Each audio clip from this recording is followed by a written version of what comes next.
जय हिंद दोस्तों। आप लोगों का स्वागत है आपके अपने YouTube channel target with MD classes में। आज हम लोग यूपी जीके की सेट नंबर 20 करने जा रहे हैं। इसके पहले 19 सेट हो चुके हैं। चैप्टर वाइज प्रैक्टिस सेट को हम लोगों ने स्टार्ट किया है, जिसमें आज का चैप्टर का नाम है उत्तर प्रदेश का इतिहास। इसके पहले उत्तर प्रदेश के इतिहास के 2 पार्ट हो चुके हैं, आज तीसरा पार्ट है। लगभग डेली हम इस चैप्टर वाइज के 30-30 क्वेश्चन करते चल रहे हैं।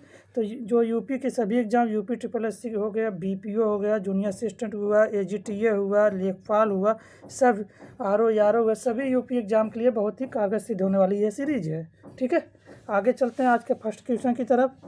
वीडियो अच्छा लगे आप लोग चैनल को लाइक करिए, सब्सक्राइब करिए और अधिक से अधिक शेयर करिए, जिससे और लोगों को फ़ायदा हो। ठीक है, आज के फर्स्ट क्वेश्चन की तरफ चलते हैं। फर्स्ट क्वेश्चन, छठी सदी बीसी के दौरान उत्तर प्रदेश के किन क्षेत्रों को चेदी कहा जाता था? किन क्षेत्रों को चेदी कहा जाता है? देखिए, जो उत्तर प्रदेश है, क्या नाम से 16 महाजनपद होते थे। पूरे भारत में 16 महाजनपद होते थे, जिसमें 8 महाजनपद यूपी में है। 16 महाजनपदों में से 8 जो महाजनपद थे कहाँ थे? यूपी के थे। ठीक है, तो 8 महाजनपदों में से ये चेदी वाला जो क्षेत्र था, जिसकी राजधानी होती थी शक्तिमती। चेदी की राजधानी जो होती थी शक्तिमती। ठीक है, चेदी की राजधानी शक्तिमती होती। ये क्षेत्र जो है बुंदेलखंड क्षेत्र के अंतर्गत आता है। किसमें? बुंदेलखंड के अंतर्गत आता है। ठीक है, किसके? कौन सा ऑप्शन? ए वाला ऑप्शन। पूरे भारत में कितने महाजनपद थे? 16 महाजनपद थे। ठीक है, 16 महाजनपदों में 8 जो महाजनपद थे यूपी थे, उसमें से एक चेदी महाजनपद था जो बुंदेलखंड क्षेत्र के अंतर्गत आता था। ठीक है, 8 महाजनपदों में देखिए कौन सा था, एक नाम लिख लेते हैं डायरेक्ट। काशी हो गया, काशी था। काशी के बाद वत्स था, वत्स के बाद कौशल था। ठीक है, कौशल हो गया। मल्ल हो गया, चेदी एक थे, अभी बताए थे, चेदी हो गया। उसके बाद कंबोज था, एक पांचाल था, और एक सूरसेन था। ठीक है, एक सूरसेन था। ठीक है, सूरसेन की राजधानी मथुरा थी। तो 8 महाजनपद कौन कौन से? काशी, वत्स, कौशल, मल्ल, चेदी, कंबोज, पांचाल, सूरसेन। ठीक है, और चेदी की राजधानी क्या होती थी? शक्तिमती। तो किस क्षेत्र के अंतर्गत आता था? बुंदेलखंड के क्षेत्र का। ठीक है, आगे चले नेक्स्ट क्वेश्चन की तरफ। देखिए, आज का नेक्स्ट क्वेश्चन है सेकंड नंबर क्वेश्चन। राजा हर्षवर्धन ने कहाँ पर डैश दिया है? कहाँ पर? भद्र विहार नामक ज्ञान के एक बृहद केंद्र की स्थापना की। भद्र विहार की स्थापना हर्षवर्धन ने कहाँ पर किया था? तो देखिए कहाँ पर किया था ये इन्होंने भद्र विहार की स्थापना ये कन्नौज में किए थे। कहाँ पे? कन्नौज में। कहाँ पर? कन्नौज में भद्र विहार की स्थापना किए थे राजा हर्षवर्धन ने। ठीक है, कहाँ पे? कन्नौज ने। देखिए, हर्षवर्धन जो थे इस संस्कृत में 3 ग्रंथों की रचना किए थे। संस्कृत में 3 ग्रंथों के कितने? हर्षवर्धन के 3 ग्रंथ कौन थे? हर्षवर्धन के 3 ग्रंथ कौन कौन से थे देख लेते हैं हम लोग। जिसमें एक था प्रियदर्शिका। पेपर हमेशा पूछता है हर्षवर्धन के कितने ग्रंथ थे? 3, तीनों का नाम पूछता है। प्रियदर्शिका, नागानंद, एक नागानंद था, और एक रत्नावली था। कौन सा? रत्नावली। हर्षवर्धन के 3 ग्रंथ थे, कौन कौन से? नागानंद, प्रियदर्शिका और रत्नावली। भद्र विहार की स्थापना कहाँ किए थे? ना, कन्नौज में। हर्षवर्धन के कवि थे, मतलब उनके दरबारी कवि थे बाणभट्ट। इनके कवि कौन थे? बाणभट्ट थे। ठीक है, बाणभट्ट इनके दरबारी कवि थे। इन्होंने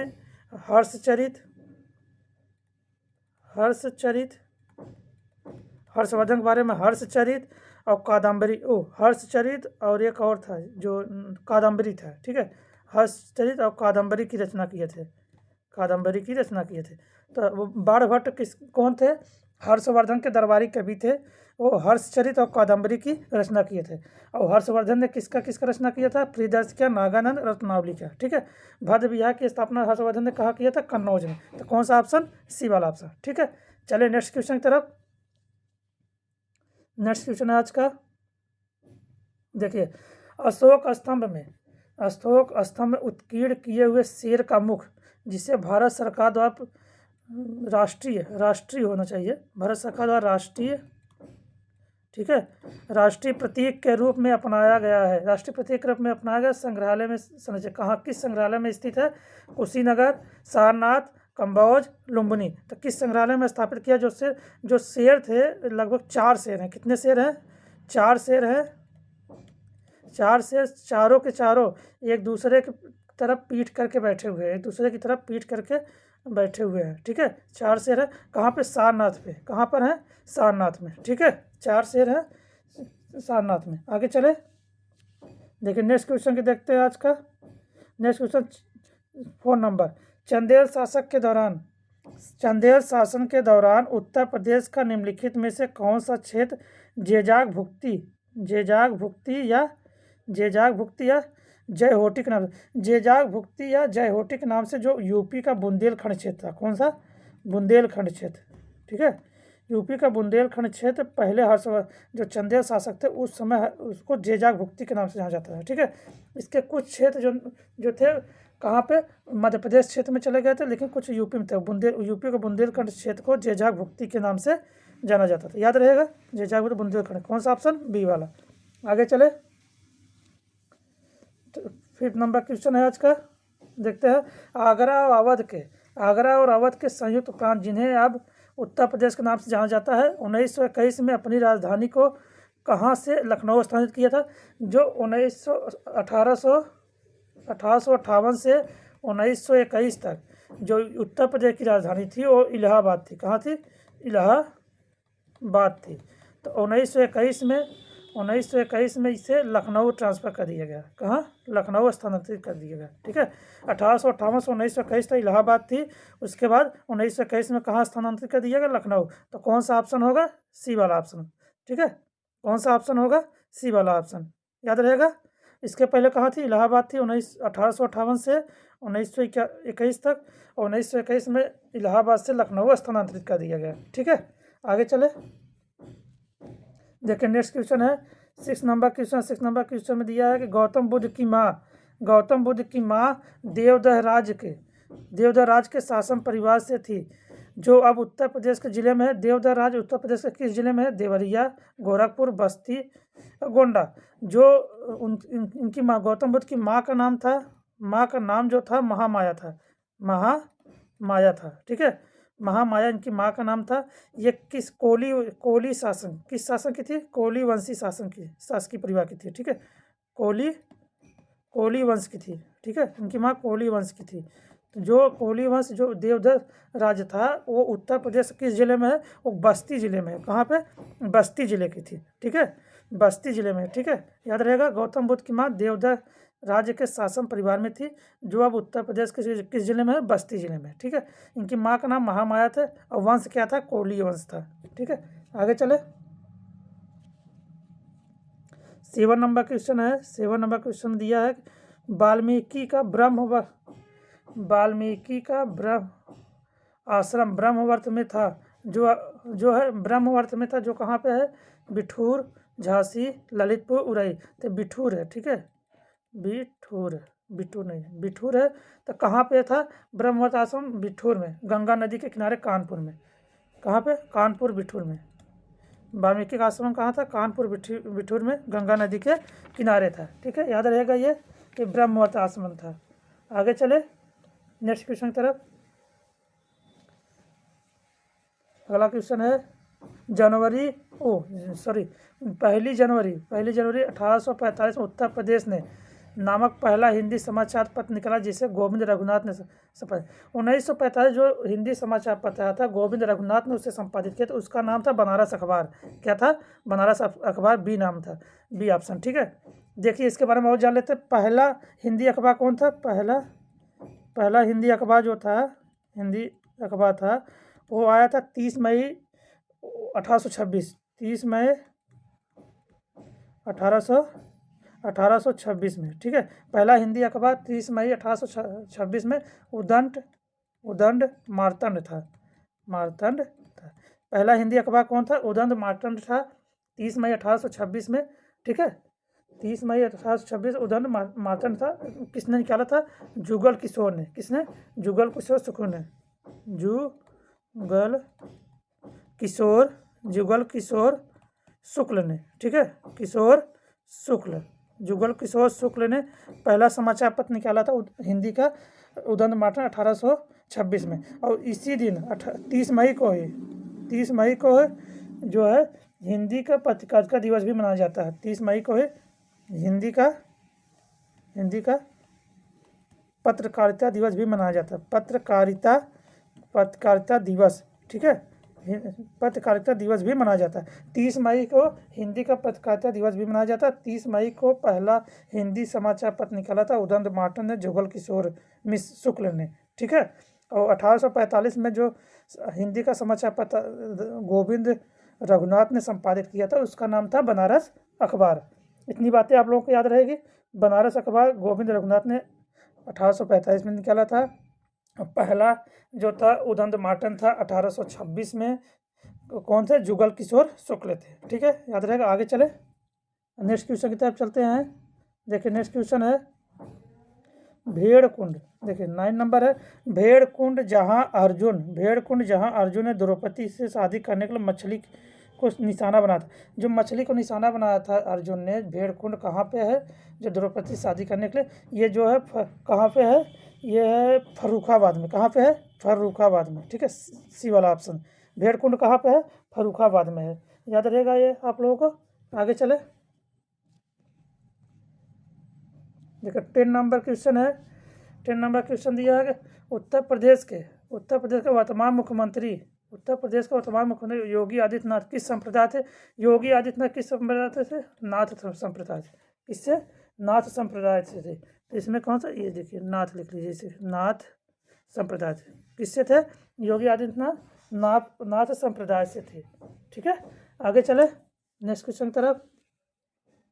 11 नंबर क्वेश्चन है, सूफी कवि अमीर खुसरो का जन्म उत्तर प्रदेश में किस जिले? अमीर खुसरो का जन्म उत्तर प्रदेश के किस जिले में हुआ था? तो अमीर खुसरो का जन्म जो था उत्तर प्रदेश के एटा जिले में हुआ था, ठीक है। कौन सा? एटा जिले में हुआ था। और स्थान क्या था? पटियाली एटा जिला, जिसे वर्तमान में कासगंज कहते हैं। वर्तमान में क्या बोलते हैं? कासगंज। एटा कहाँ? कासगंज में हुआ था।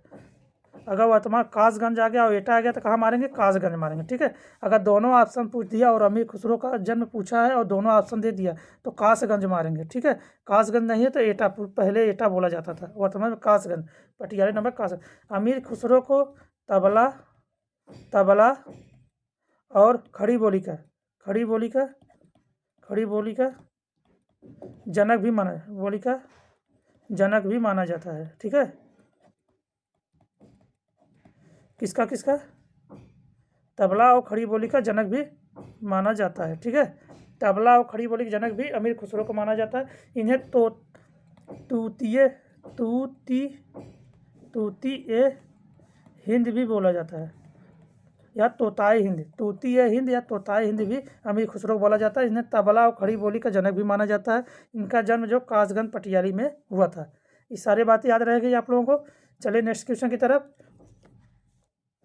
वीडियो को आप 2 बार देख लिएंगे डबल मोड करके, दूसरी बार भी देख लिया करेंगे तो जिससे चीज़ें और भी क्लियर होती चली जाएंगी। 1-2 बार देखने के बाद पूरे चैप्टर अच्छे से क्लियर होता चला जाएगा। डिस्क्रिप्शन जितना हो सकता है, जितना अच्छा से अच्छा हम पूरे क्लियर कर देते हैं एक क्वेश्चन का, ठीक है। देखते हैं नेक्स्ट क्वेश्चन को। अब फालतू बातें हम वीडियो में नहीं करते, इसलिए वीडियो हम सोचते हैं जितने ज़्यादा क्वेश्चन हो सके उतना हो। फालतू बातें हम वीडियो में एक भी नहीं करते हैं, ठीक है। बहू बेगम का मकबरा उत्तर प्रदेश में कहाँ स्थित? जो बहू बेगम का मकबरा उत्तर प्रदेश में कहाँ स्थित? लखनऊ, आगरा, फतेहपुर सीकरी, फैजाबाद। तो कहाँ पे है? फतेहपुर सीकरी में, ठीक है। बहू बेगम का मकबरा कहाँ पर? सॉरी, बहू बेगम का मकबरा पर फतेहपुर सीकरी नहीं, ये फैजाबाद में है। सॉरी, फैजाबाद। बहू बेगम का मकबरा कहाँ पे है? फैजाबाद में है, ठीक है। कहाँ पर? फैजाबाद में है। आगे चले नेक्स्ट क्वेश्चन की तरफ। फैजाबाद, जो वर्तमान में फैजाबाद को क्या बोलते हैं?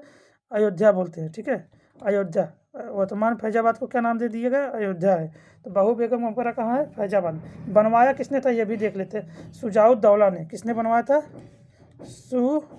शुजाउद्दौला ने। ठीक है, शुजाउद्दौला ने बहू बेगम का मकबरा का बनवाया था। ठीक है, शुजाउद्दौला ने। आगे चले नेक्स्ट क्वेश्चन की तरफ।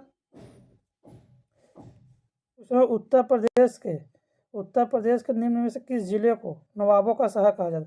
किस जिलों को नवाबों का शहर कहा जाता है? देखिए, उत्तर प्रदेश किस जिलों को नवाबों का शहर कहा जाता है? नवाबों का शहर किसको कहा था? लखनऊ, इलाहाबाद, लखनऊ, झांसी, आगरा। तो किसे कहा जाता है नवाबों का शहर? लखनऊ को। किसे बोला जाता है? लखनऊ को नवाबों का शहर बोला जाता है। लखनऊ के बारे में और थोड़ी बहुत बातें जान लेते हैं। लखनऊ में क्या नवाबों का शहर बोला जाता है? और लखनऊ का दशहरी आम सब प्रसिद्ध है। दशहरी आम भी लखनऊ का फेमस है, दशहरी आम। और यहाँ देखिए, बड़ा इमाम बाड़ा, छोटा इमाम बाड़ा लखनऊ में स्थित है। बड़ा इमाम बाड़ा, इमाम बाड़ा, छोटा इमाम बाड़ा, छोटा इमाम बाड़ा, ये भी स्थित। बड़ा इमाम बाड़ा को ही भूल भुलैया भी कहते हैं। बड़ा इमाम बाड़ा को ही भूल भुलैया भी कहते हैं। तो नवाबों का शहर किसे बोलते हैं? लखनऊ को। आगे चले, अगला क्वेश्चन है, उत्तर प्रदेश में किस धर्म का अनुयायी सबसे कम है? सबसे कम किस धर्म का अनुयायी सबसे कम है? इस्लाम, हिंदू, पारसी, बुद्ध। तो किस धर्म के सबसे कम है? पारसी धर्म के। किसके? पारसी धर्म के सबसे कम है। देखिए, हिंदू सबसे ज़्यादा हैं, सबसे ज़्यादा हिंदू हैं।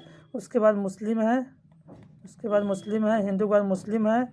उसके बाद सिख है, उसके बाद सिख है। उसके बाद ईसाई है, सिख के बाद ईसाई है। ईसाई के बाद जैन है, ईसाई के बाद जैन है। जैन के बाद बौद्ध है। और बौद्ध के बाद और अदर धर्म के आते हैं। तो हिंदू, मुस्लिम, सिख, ईसाई, जैन, बौद्ध। तो इसमें पारसी धर्म सबसे कम है। बौद्ध धर्म जो है 0.10% है, 0.10% है। ठीक है, और सबसे ज़्यादा लगभग 80% हिंदू हैं। और सेकंड स्थान पे मुस्लिम है। ठीक है, लगभग 80%, जैसे लगभग आंकड़ा जो है 79 पॉइंट कुछ होता है, 79.93 या 7393, लगभग 79.93 जो है, लगभग 80% जो हिंदू है। उसके बाद 19% कुछ मुस्लिम है और अदर धर्म है। ठीक है, और सबसे कम कौन है? पारसी है ऑप्शन के हिसाब से। बौद्ध जो है 0.10% है। आगे चले, देखिए अगला क्वेश्चन देखते हैं। अगला क्वेश्चन है 15 नंबर। 14वीं शताब्दी के प्रसिद्ध मस्जिद जिसे अटाला मस्जिद के नाम से जाना जाता है, उत्तर प्रदेश के किस शहर में है? अटाला मस्जिद उत्तर प्रदेश किस शहर में है और किसने बसाया? देखिए, अटाला मस्जिद जौनपुर में किसका शासन था? सरकी संप्रदाय का। किसका? सरकी संप्रदाय का शासन था, सरकी संप्रदाय का। ठीक है, तो इसमें किसने बसाया था अटाला मस्जिद? कहाँ पे? हैदराबाद, अयूबगंज, हैदराबाद, जौनपुर, फतेहपुर सीकरी। तो अटाला मस्जिद कहाँ पे है? जौनपुर में। कहाँ पे है? जौनपुर में। ठीक है, अटाला मस्जिद कहाँ पे है? जौनपुर में। किसने बनवाया था? सरकी राजवंश या सरकी संप्रदाय के इब्राहिम शाह सरकी ने। किसने? इब्राहिम शाह सरकी ने, इब्राहिम शाह सरकी ने बनवाया था जौनपुर में। ठीक है, 1408 में, 1408 ईस्वी में, लगभग 1408 ईस्वी में इब्राहिम शाह सरकी ने जौनपुर में अटाला मस्जिद का निर्माण करवाया था। ठीक है, याद रहेगा। आगे देखते हैं अगले क्वेश्चन को। अवध राज्य, देखिए, अवध राज्य जिसे अवध भी कहा जाता है, अवध राज्य। ठीक है, अवध राज्य जिसे अवध भी कहा जाता है, 1722 से 1756 तक मुस्लिम शासकों का, 1722 से 1756 तक मुस्लिम शासकों का शासन था। अब अवध, इसको अवध पर शासन करते समय शासकों के निम्नलिखित में कौन सी उपाधि अपनाई थी? अवध के जो शासन थे, वो शासन जब करते थे वो नवाब की उपाधि अपनाई थी, नवाब की उपाधि अपनाई थी। ठीक है, क्योंकि देखिए, नवाबों का शहर किसे बोला जाता है? लखनऊ को। और अवध के जितने क्षेत्र, अवध क्षेत्र किस में आता है? लखनऊ क्षेत्र में। लखनऊ और इधर सभी सब क्षेत्र में आते हैं। तो वहाँ के शासक को नवाब बोला जाता था। वो नवाब की उपाधि धारण किए थे। ठीक है, कौन से? नवाब की उपाधि धारण किए थे। याद रहेगा ये बात। ठीक है, आगे चलते हैं नेक्स्ट क्वेश्चन की तरफ। देखिए उत्तर प्रदेश के किस शहर में, उत्तर प्रदेश के किस शहर में ऐतिहासिक स्मारक जिसे बड़ा इमाम बाड़ा छोटा इमाम बाड़ा स्थित है। बड़ा इमाम बाड़ा छोटा इमाम बाड़ा, अभी हम नेक्स्ट पिछले क्वेश्चन में बता रहे थे बड़ा इमाम बाड़ा और छोटा इमाम बाड़ा दोनों कहाँ पे है, लखनऊ में है, लखनऊ में है। ठीक है, कहाँ पे, लखनऊ, बी वाला ऑप्शन। जो बड़ा इमाम बाड़ा है इसे ही भूल भुलैया भी कहते हैं। क्या, भूल भुलैया भी कहते हैं। ठीक है, बड़ा इमाम बाड़ा को ही भूल भुलैया भी कहते हैं। ठीक है, याद रहेगा। अब इसका बड़ा इमाम बाड़ा का निर्माण किसने करा, आसफ उद्दौला ने। किसने, आसफ आसफ आसफ उद्दौला ने। ठीक है, बड़ा इमाम बाड़ा का निर्माण किसने करवाया था, आसफ उद्दौला ने। कहाँ पे है, लखनऊ में है। बड़ा इमाम बाड़ा को ही भूल भुलैया भी कहते हैं। ठीक है, आगे चले। नेक्स्ट क्वेश्चन है हम लोगों का, देखिए, लखनऊ के रचयिता, सॉरी, रामायण के रचयिता वाल्मीकि का आश्रम निम्नलिखित में कहाँ स्थित है। वाल्मीकि का आश्रम कहाँ, जब ब्रह्मवत का आश्रम पूछेगा, और इसमें देखा रामायण का रचयिता वाल्मीकि का आश्रम निम्नलिखित में कहाँ है, आर्यावर्त, ब्रह्मवत, श्रावण या पडरौना। अभी हम बताए थे कहाँ पे, ब्रह्मवत। ब्रह्मवत कहाँ, बिठूर गंगा नदी के किनारे कानपुर में। वाल्मीकि का ब्रह्मवर्त का आश्रम पूछेगा तो कहाँ मारेंगे, गंगा नदी के किनारे बिठूर कानपुर में। और इसमें पूछा आश्रम कहाँ स्थित है, ब्रह्मवर्त। ठीक है, हाँ ब्रह्मवर्त। ठीक है, आगे चले नेक्स्ट क्वेश्चन की तरफ। नेक्स्ट क्वेश्चन है आज का, देखिए नेक्स्ट क्वेश्चन है 19 नंबर। देखिए, निम्नलिखित में से किसे शेरे बलिया के नाम से जाना जाता है। शेरे बलिया के नाम से जाना जाता है भगत सिंह, चंद्रशेखर आजाद, चित्तू पांडे या मंगल पांडे। तो जिसे शेरे बलिया के नाम से जाना जाता है उसको बोलते हैं चित्तू पांडे। उन्हें क्या बोलते हैं, चित्तू पांडे को शेरे बलिया के नाम से जाना जाता है। इन्होंने 1942 जो है तो भारत छोड़ो आंदोलन हुआ था, भारत छोड़ो आंदोलन हुआ था 1942 में, भारत छोड़ो आंदोलन हुआ था। उसमें इन्होंने अहम भूमिका निभाई थी। चित्तू पांडे ने भारत छोड़ो आंदोलन में अहम भूमिका निभाई थी। और इन्होंने बलिया में अस्थायी सरकार का भी निर्माण किया, अस्थायी सरकार का भी निर्माण किया था। ठीक है, बलिया में अस्थायी सरकार का भी निर्माण किया था। किसने किया, चित्तू पांडे ने 1942 के भारत छोड़ो आंदोलन के समय अस्थायी सरकार का निर्माण बलिया में किए थे। इन्हें शेरे बलिया के नाम से भी जाना जाता है। ठीक है, आगे चले। अगला क्वेश्चन है 20 नंबर। यह अवध के अवध की रियासत से उस प्रसिद्ध योद्धा बेगम का नाम क्या है जिसने 1857 के विद्रोह में अंग्रेजों के साथ अपनी लड़ाई में भाग लिया था। जो अवध की कौन, उस समय जब 1857 का विद्रोह हुआ था उस समय अवध की शासिका कौन थी, बेगम हजरत महल थी। कौन थी, बेगम हजरत महल थी। तो उन्होंने जो 1857 विद्रोह हुआ था, सैनिक विद्रोह बोल दिए उसे, प्रथम विद्रोह भी बोलिए उसे, कुछ भी नाम दे सकते हैं, सैनिक विद्रोह बोलिए, प्रथम विद्रोह बोलिए उसको। तो किसने दिया था, साथ दिया था, अवध से लड़ाई मतलब योद्धा के रूप में आई थी बेगम हजरत महल। कौन थी, बेगम हजरत महल थी। ठीक है, अयोध्या से कौन थी, बेगम हजरत महल थी। तो मतलब वहाँ के विद्रोह को कौन दबाया था, कैंपबेल ने। अयोध्या के विद्रोह को किसने दबाया था, कैंपबेल ने। अवध, जिसको अयोध्या हम बोल रहे हैं, अवध के विद्रोह को किसने दबाया था, 1857 विद्रोह को कैंपबेल ने दबाया था। और नेतृत्व कौन कर रही थी, बेगम हजरत महल। ठीक है, आगे चले 21 नंबर। परमहंस योगानंद गिरी जिन्होंने पश्चिम को योग के ज्ञान से परिचित किया, का जन्म गोरखपुर में हुआ था। ठीक, गोरखपुर में हुआ। तो इसमें देखिए, इसमें परमहंस योगानंद सॉरी, इसमें जो है ये यहाँ गोरखपुर नहीं होना है, मतलब ये भी थोड़ा सा ब्लैंक होना चाहिए क्योंकि ऑप्शन डायरेक्ट हम आंसर पे ला दे रहे हैं। परमहंस योगानंद जिन्होंने पश्चिमी योग का परिचित किया था, का जन्म कहाँ हुआ था, गोरखपुर में। परमहंस का जन्म कहाँ पर हुआ था, गोरखपुर में। ठीक है, आगे चले। 22 नंबर है, वर्ष 1857 के विद्रोह में कानपुर का नेता कौन है? 1857 के विद्रोह में अभी हम बता, लखनऊ से बेगम हजरत महल थी, और कानपुर से कौन थे? तात्या टोपे, कुंवर सिंह, कुंवर जगदीश सिंह, वाजिद अली शाह या नाना साहब। तो कानपुर से कौन थे ये पूछा है। अवध का अभी तो हम बता, अवध कौन थी? बेगम हजरत महल। और जो यहाँ की थी क्या नाम से, कानपुर के वो नाना साहब थे। कानपुर के कौन थे? नाना साहब थे। ठीक है, कानपुर से विद्रोह का नेतृत्व किसने किया था? नाना साहब ने। फिर देख लेते हैं 2 3 देखिए, अवध का देख लेते हैं। अवध का बेगम हजरत महल थी। कानपुर नाना साहब हो गए। झांसी से जो है रानी लक्ष्मीबाई थी, झांसी से लक्ष्मीबाई थी। ठीक है, झांसी से लक्ष्मीबाई थी। बिहार से जो थे कुंवर सिंह थे, बिहार से कुंवर सिंह थे। बिहार के जगदीशपुर से कुंवर सिंह थे।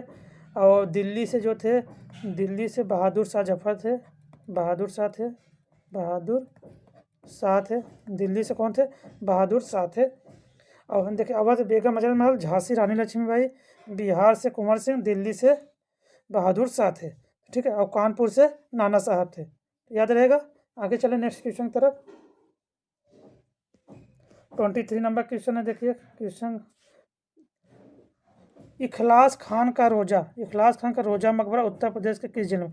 इखलास खान का रोजा मकबरा उत्तर प्रदेश के किस जिले में है? देखिए, मेरठ, सहारनपुर, झांसी या बदायूं। जो इखलास खान का रोजा मकबरा है ये बदायूं में है। कहाँ पे है? बदायूं में है। ठीक है, कहाँ पे?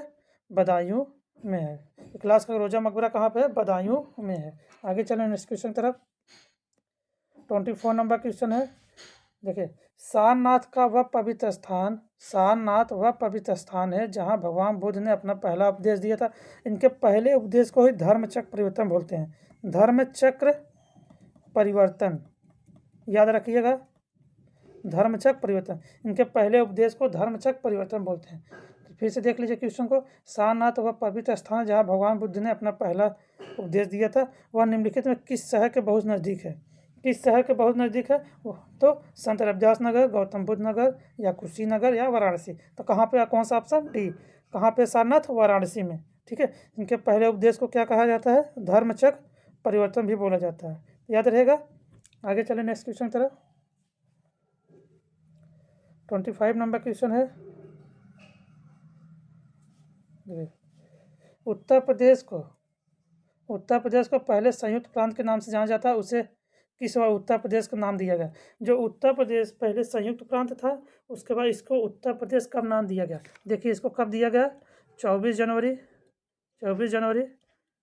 1950 को इसे उत्तर प्रदेश नाम दिया गया। उसके पहले क्या था? ये संयुक्त प्रांत था। ठीक है, इसके पहले ये क्या था? संयुक्त प्रांत था। याद रहेगा। 1 अप्रैल 1937 को आगरा अवध संयुक्त प्रांत से नाम बदलकर संयुक्त प्रांत रख दिया गया था। 1 अप्रैल 1937 में इसका संयुक्त प्रांत नाम पड़ा था। 1937 में संयुक्त प्रांत नाम पड़ा था, और 1950 में 24 जनवरी 1950 को उत्तर प्रदेश नाम पड़ा। और 24 जनवरी को उत्तर प्रदेश दिवस भी मनाया जाता है। उत्तर प्रदेश दिवस भी मनाया जाता है। ये उत्तर प्रदेश दिवस जो 2018 से 24 जनवरी 2018 से मनाया जाने लगा है, ये भी याद रखिए। योगी आदित्यनाथ ने 24 जनवरी 2018 से उत्तर प्रदेश दिवस मनाया जाने लगा योगी आदित्यनाथ के शासनकाल में। ठीक है, तो 24 जनवरी 2018 से और 24 जनवरी को उत्तर प्रदेश दिवस मनाया जाता है। याद रहेगा। और इसका उत्तर प्रदेश नाम कब पड़ा था? 24 जनवरी 1950 को। ठीक है, आगे चले नेक्स्ट क्वेश्चन तरफ। तो लगभग आज 25 क्वेश्चन थे जो हम लोगों ने बहुत अच्छे से कवर किया है। इसी तरह डेली एक वीडियो चैप्टर वाइज के आते रहेंगे। वीडियो अच्छा लगा चैनल को लाइक करिए, सब्सक्राइब करिए और अधिक से अधिक शेयर करिए। धन्यवाद।